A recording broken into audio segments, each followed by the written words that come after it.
This is my Bible project for New Testament survey for Professor Divine. It's going to be the last project that I ever do, and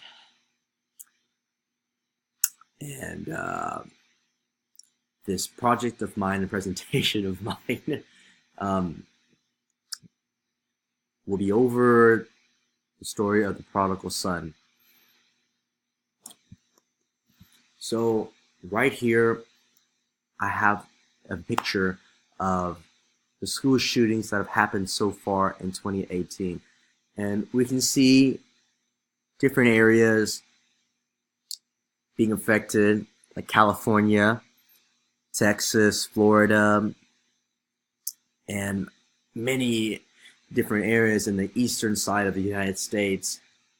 And the reason I bring this story in to portray the connection between the parable of the prodigal son is because I personally believe that shootings that happen across all over the United States have a reason, and I don't believe that people just shoot for mere fun or just do it for a game, because I believe there is a deeper meaning. I believe there is a hidden cause and a root problem that person has gone through in the past that have led them to do what they have done.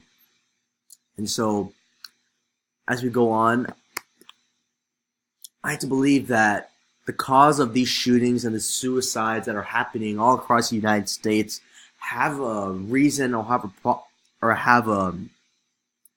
a reason behind them. And that reason being is that, take this picture for example, we see this child that he's being disconnected from all the different friends because he's being rejected, maybe because he doesn't have a preference, or they don't like his opinions, or they don't accept him for who he is. And so many times in our culture and many times in society, we get worked up with what we think is right, what we think our friends should be like in our inner circle, that we miss out on the opportunities of how special other people can be. We sometimes condescend other people for behaving a certain way. Sometimes we look at people in a different way because they possess something, or maybe they act differently, or maybe they possess some certain qualities that not other people may have, and just makes them uncomfortable. And this happens, and this as a person comes out being rejected, they ultimately are wanting to desire to love or to be loved. And as we go on, this lack of love, loss, or depression, whether it's going through a heartbreak with a girlfriend or a boyfriend, I believe is very important. And breakups happen, and when they do happen, it usually ends up with the person being very, very disappointed, depressed, because maybe that relationship was set out to be for marriage. Maybe it was set out to be, in a sense, to be a happy ending. But instead, it falls apart, and eventually the lack of love or the lack of being with somebody is too much for them to bear. And eventually, it doesn't have to be with marriage. It can be with other people, as friends, and which usually can lead to addiction. And when addictions happen, it usually causes people to think that this is the normal, this is the way I'm supposed to live. I'm supposed to be doing drugs, I'm supposed to be doing this, mainly because it is their way out of a world or a society that doesn't accept them for who they are.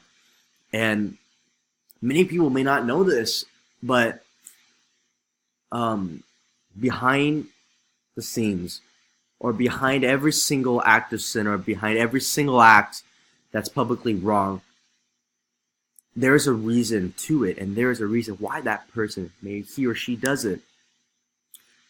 And this may be a little out of context, or this may be a little out of saying, but I believe that gay people or homosexual people have are the way they are drawn towards other men or women because of their childhood.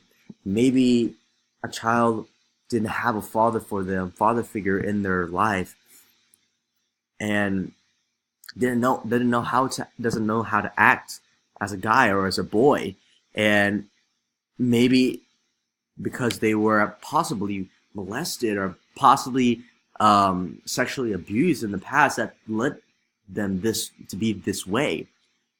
The point being, there's always a root or a cause for our actions and our responsibilities. And how does this tie in with the prodigal son, or the parable of the prodigal son? Well, we see that in the prodigal son, the son asked the father to take half of his share and to go out and indulge in different sins and to indulge in different takings and different recreational things and different activities that he wants to do, necessarily not the best for him, as it includes drinking, spending on prostitutes, and just having his own way out in the fields. And we can see in the background the son working hard as the prodigal son returns to his father. The son, after being lost for such a long time, after seeing what he's done, comes to terms with himself and goes back to the father. And the point I want to make in this is that sometimes we get so caught up in our own preferences. Sometimes we get so caught up in what we're so used to that we don't see the bigger picture. And when we don't see the bigger picture, we begin to discriminate other people. We begin to isolate ourselves from other people when in fact our actions should be just like the Father. Of course, when people make mistakes, and we all make mistakes, it's easy for us to be judgmental, and it's easy for us to say, that's not us, or they shouldn't be living this way. When in reality, we've all fallen short of the glory of God. And there's no way we can ever reach perfection without God's grace. Because if we ever did reach perfection, there would be no need for the cross. There would be no need for God to send his son, Jesus Christ. Because it is not by our works, but it is by the grace of God. It is by faith that we are saved. It is not by our works. It is nothing that we can do on ourselves, but it is because of God's grace. His grace alone. And boy, am I so glad to know that it is not dependent. My salvation, God's love for me, is not dependent on what I do or what I say, but it's dependent on how much he loves for me. It's not what I can give him, but what he's already done for me. And I want to point out a fact that as Christians, as believers, it is so easy for us to be judgmental just because we are saved. But the point I want to make is that we should be more like Jesus. We should be more like the Father that is in this story, to reach out to those who are lost, to reach out to those who are in need, to stay in an attitude of worship, to stay in an attitude of love and forgiveness towards other people. They've made mistakes. We've made mistakes. We're not any different from them.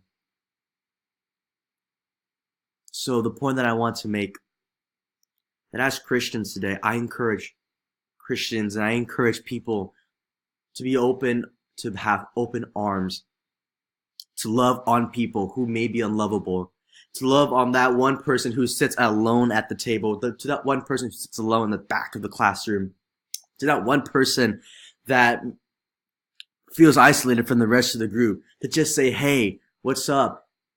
Because truth be told, when we take a step of faith into the unknown,